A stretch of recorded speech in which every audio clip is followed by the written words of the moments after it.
Hola, sin duda alguna, uno de los temas más prevalentes en la población pediátrica es la enfermedad diarreica aguda y frecuentemente nos vemos enfrentados a pacientes con esta patología. Por eso este es el tema del que vamos a hablar el día de hoy. Entonces, para definir diarrea, dependiendo de la literatura que uno revise, vamos a ver que las definiciones van a cambiar. Sin embargo, digamos que la más aceptada es la definida por la OMS, que se define como 3 o más episodios de deposiciones en 24 horas o que tengan cambio en la consistencia habitual de las deposiciones, es decir, que sean más blandas o más líquidas de lo normal. También se dice que puede ser simplemente la disminución en la consistencia, el aumento en el volumen o el aumento en la frecuencia de esas deposiciones. Obviamente, esas deposiciones de cada niño van a variar mucho dependiendo de la dieta que el paciente tenga. Por ejemplo, los pacientes que están alimentados con leche materna exclusivamente van a tener deposiciones que van a ser mucho más frecuentes y pueden ser más blandas de lo normal, y eso no nos debe alarmarlos ni tampoco nos debe confundir con un episodio de diarrea en esos pacientes. Entonces, hay tipos clínicos de la diarrea, entre los que tenemos, por ejemplo, la de la diarrea aguda acuosa, en la que el principal riesgo que tiene el paciente es la deshidratación. Tenemos la diarrea disentérica, que su principal riesgo va a ser cuadros infecciosos, lesiones de la mucosa intestinal y también obviamente riesgo de deshidratación. La diarrea persistente nos puede llevar incluso a cuadros de desnutrición crónica, pérdida de nutrientes, o podemos tener también pacientes que tengan ya lesionada la mucosa intestinal o puedan tener cuadros de infecciones secundarias. La diarrea en el niño desnutrido severo es un episodio completamente grave porque ya tenemos un paciente que de entrada tiene unas carencias nutricionales, y si yo a eso adicional le sumo que el paciente tiene un cuadro de diarrea porque el que tiene pérdidas intestinales, que muchas veces va acompañado también de pérdidas por vía oral, entonces obviamente la situación de ese paciente puede empeorar. En cuanto a la etiología de las diarreas en la población pediátrica, digamos que las causas más frecuentes van a ser de origen infeccioso, y de esas vamos a tener gérmenes que van a ser bacterias, gérmenes entéricos, o que pueden ser incluso extraintestinales también. Tenemos otro tipo de orígenes de las diarreas en las que tenemos, por ejemplo, los trastornos de absorción o de digestión de los alimentos, como aquellos pacientes que tienen déficit de algunas de las enzimas, como déficit de lactasa, déficit de sacarasas o de isomaltasas, entre otros. También puede ser secundaria a algún tipo de medicamentos. Tenemos los laxantes, o es muy común en los pacientes que son sometidos a terapias por mucho tiempo con antibióticos que presenten diarreas secundarias a esto. Tenemos también cuadros, por ejemplo, de intolerancias alimentarias o cuadros de alergia como tal, como los pacientes que son, por ejemplo, que tienen alergias, por ejemplo, a la proteína de leche de vaca. O cuadros quirúrgicos, ya pacientes que tengan otras complicaciones como una apendicitis o una apendicitis perforada, o que tengan intususcepción intestinal, también pueden manifestarse con eso. O intoxicaciones por metales pesados como el cobre y el zinc pueden generar cuadros de diarrea. En cuanto a la etiología, entonces, como yo les decía, la principal causa es infecciosa, y vemos cómo hasta el 25% de las diarreas en los niños menores de 24 meses son causadas por el rotavirus. Incluso los pacientes que están hospitalizados, hasta el 50% de esos pacientes tienen infección por el rotavirus, que es el más frecuente. Pero entre las bacterias también tenemos la Escherichia coli, que es una bacteria que es muy común en la infancia y que puede ser de adherencia difusa o de adherencia localizada, y se va a presentar sobre todo en los lactantes. La diarrea enterotoxigénica, es decir, la Escherichia, la E. coli enterotoxigénica, es una de las principales causas de diarrea del viajero. Tenemos los cuadros de Shigella, que usualmente van a producir cuadros de diarreas que son disentéricas, Campylobacter jejuni, Vibrio cholera, que usualmente va a producir infecciones o cuadros de diarrea que se van a dar en brotes en poblaciones que tienen, por ejemplo, mala disposición de aguas residuales, o que no tenemos una buena higiene de los alimentos. Cuadros de diarreas por salmonelas, es muy común que la gente se intoxique por que lo consideren intoxicación. Ya cuadros de diarreas por parásitos como la Giardia duodenales, la Entamoeba histolítica, o ya cuadros más raros como por ejemplo infecciones por Cryptosporidium. Entre los principales microorganismos etiológicos de la diarrea en la población colombiana, vemos como el 39% de esas diarreas van a ser por rotavirus, como ya sabemos es el principal germen, pero vamos a tener cuadros que son del 10% que ya son dados por E. coli o por Salmonella, 6% por Campylobacter y Shigella y el resto van a ser por los otros gérmenes que ya mencionamos.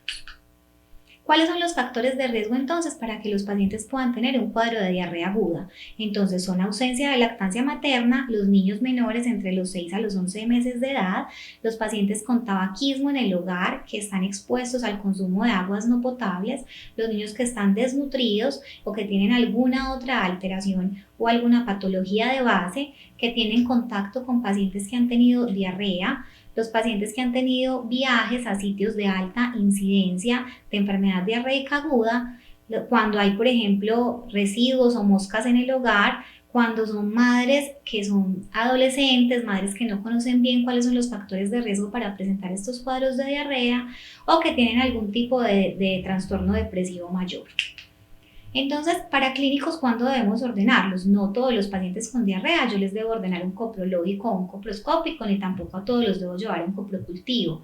Realmente, ¿cuándo están indicados estos exámenes o estas ayudas diagnósticas? Están indicados en los pacientes que tienen cuadros de diarreas que duran más de 7 días o que tienen, por ejemplo, cuadros de diarreas disentéricas. El coprocultivo también se debe ordenar cuando yo sospecho que el paciente pueda tener una bacteriemia o estamos ante un paciente séptico, es decir, un paciente febril con más de 39, un paciente que tiene disentería franca, un paciente que no se ve bien, un paciente que se ve tóxico al examen físico. Ese paciente sí debe someterse a estos estudios porque obviamente aislar el germen me va a guiar la terapia antibiótica en el futuro.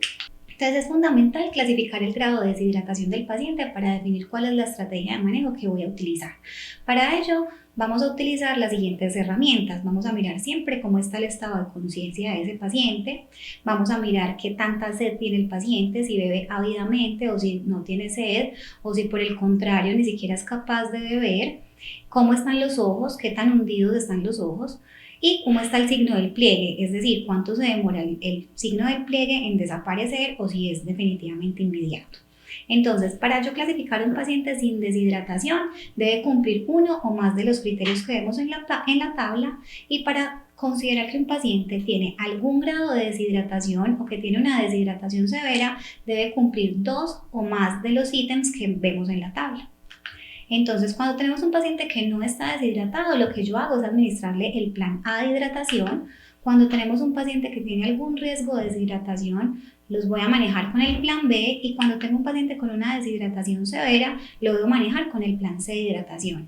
Pero hay que tener muy en cuenta cuáles son los pacientes que tienen alto riesgo de deshidratación, que son, por ejemplo, aquellos pacientes que tienen más de 10 diarreas en 24 horas o que tienen más de 4 deposiciones en 4 horas o que han tenido, por ejemplo, más de 5 vómitos en 4 horas.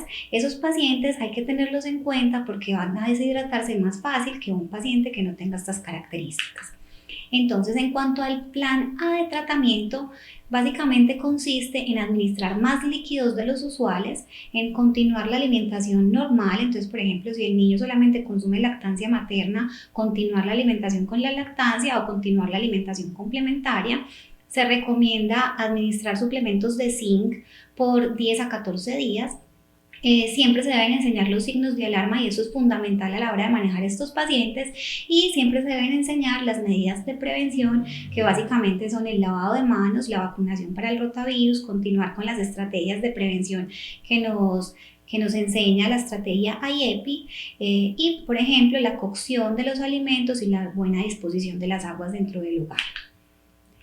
En cuanto a ese plan A de hidratación, entonces, ¿qué se recomienda? Dependiendo de la edad del paciente, le voy a administrar una cantidad determinada de los líquidos que le voy a dar.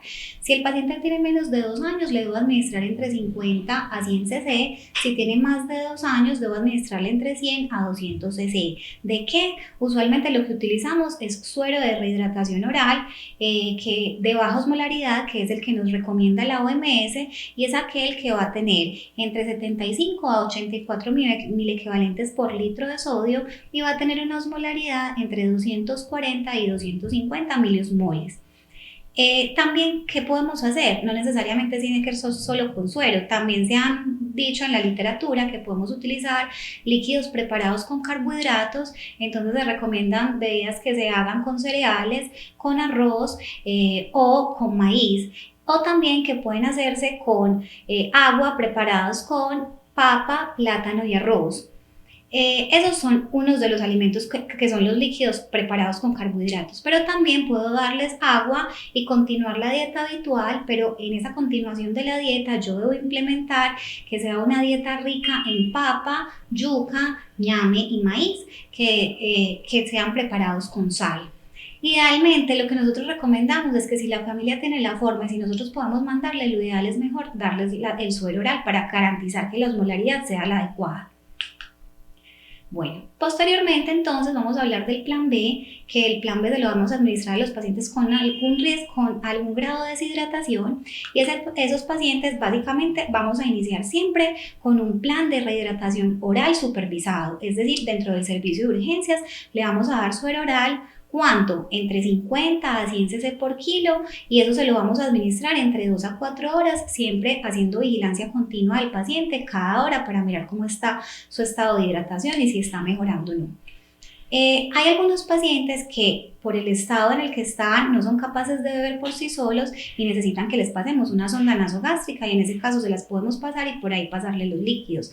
Ahora, hay que tener en cuenta que hay ciertos pacientes que de entrada tienen contraindicación para la vía oral, como cuáles, como los pacientes que tienen abdomen agudo, como los que tienen cuadros convulsivos, como los que tienen deteriorado su estado de conciencia, y esos pacientes como tienen contraindicación de vía oral, de entrada vamos a pasar a líquidos endovenosos. Entonces, no solamente ellos, sino también aquellos pacientes en los que fracase la vía oral. ¿Y cuáles son esos? Los que tienen vómito incoercible, los que son incapaces de beber porque pueden estar, por ejemplo, muy somnolientos, o por ejemplo los que tienen un gasto fecal muy aumentado. Esos pacientes también de entrada los vamos a llevar a líquidos endovenosos. ¿Cuánto les vamos a administrar? Lo mismo, de 50 a 100 cc por kilo en 2 a 4 horas, y vamos vigilándolo cada hora para mirar cómo va el paciente. ¿Con qué soluciones lo vamos a utilizar? Vamos a utilizar el lactato de Ringer, o podemos utilizar la solución polielectrolítica, o definitivamente, si no tenemos nada más, la solución salina al 0.09%. Ahora, los pacientes que están severamente deshidratados, según la clasificación, los voy a rehidratar con el plan C de hidratación. Ese plan, básicamente lo que les vamos a administrar son 100 cc por kilo de líquidos, pero eso lo voy a dividir en un esquema 30-70. ¿Qué quiere decir eso? Los voy a dividir en 30 cc por kilo y 70 cc por kilo. El tiempo en que lo paso va a diferir dependiendo de la edad del paciente. Los pacientes menores de 12 meses, entonces les debo dar los 30 cc por kilo en 30 minutos y los 70 cc por kilo en 5 horas y media. Mientras que los mayores de 12 meses les debo dar los 30 cc por kilo en 30 minutos y los 70 cc por kilo que sobran en 2 horas y media, las 2 horas y media siguientes. Siempre monitorizando muy de cerca al paciente a ver cómo va haciendo la respuesta. En este caso debería ser idealmente cada 30 minutos. ¿Con qué soluciones? Con las mismas que vimos anteriormente. Tratamientos adicionales, entonces, ¿cuándo vamos a dar antibiótico? No a todos los niños con diarrea se les da, solamente los pacientes que están sépticos o que tienen bacteriemia, los pacientes que tienen diarreas por brotes de vibrio cólera, los pacientes que tienen disentería, los pacientes que están febriles con temperatura mayor de 39 y que yo los veo que están en regular estado general, o los pacientes que tienen alto riesgo de bacteriemias porque tienen patologías de base que los predisponen para ello. Ahora, ¿cuáles gérmenes vamos a cubrir? Idealmente vamos a cubrir Shigella, Giardia, Entamoeba histolítica y Salmonella. ¿Cuáles tratamientos vamos a administrar? Entonces, usualmente el que se recomienda es el ácido nalidix, dosis de 55 miligramos por kilo día por 7 días. O si estoy pensando en gérmenes como Giardia, Entamoeba, debo administrar metronidazol o tinidazol o secnidazol, y ya en vibrio cólera debo administrarles tratamiento con trimetoprim-sulfa. Tratamientos adicionales, básicamente tenemos los suplementos de zinc, que dependiendo de la edad del paciente les vamos a administrar o 10 o 20 miligramos al día por 14 días en total. Los pacientes que debemos hospitalizar entonces son aquellos que están con deshidratación severa, que no toleran la vía oral, que tienen algún tipo de alteración neurológica, que tienen reingresos por deshidratación, que tienen abdomen agudo, que tienen algún trastorno hidroelectrolítico asociado, que tienen factores de riesgo para muerte, o que la condición social no permita que los padres los cuiden de forma apropiada en el hogar. ¿Cuándo damos de alta? Cuando yo ya estoy definitivamente segura que el paciente tolera la vía oral, que su cuadro de deshidratación se resolvió, cuando tiene un cuidador responsable que puede darle todos los cuidados al paciente y que conoce los signos de alarma, y cuando ya controlé todas las comorbilidades. Una de las controversias en el manejo de los niños con enfermedad diarreica aguda es el uso o no de probióticos, y básicamente son sustancias o son preparaciones microbianas celulares que lo que hacen es competir con los patógenos que residen normalmente en el tracto gastrointestinal normal de todas las personas y compiten por los sitios de unión o por los nutrientes. Hay muchas presentaciones en el mercado. ¿Para qué se utilizan? Entonces hay algunas que vienen ya que vienen como un complemento de las fórmulas lácteas infantiles para prevención de episodios de diarrea aguda. O para ya cuando lo voy a dar como tratamiento, los doy sobre todo en aquellos pacientes que tienen cuadros de enfermedad diarreica infecciosa o cuadros que tienen diarreas post-antibiótico o cuadros de diarrea por Clostridium difficile. Eso es todo con este tema. Esperamos que nos acompañen en las próximas sesiones. El próximo miércoles de pediatría estaremos hablando de estatus convulsivo. No se lo pueden perder.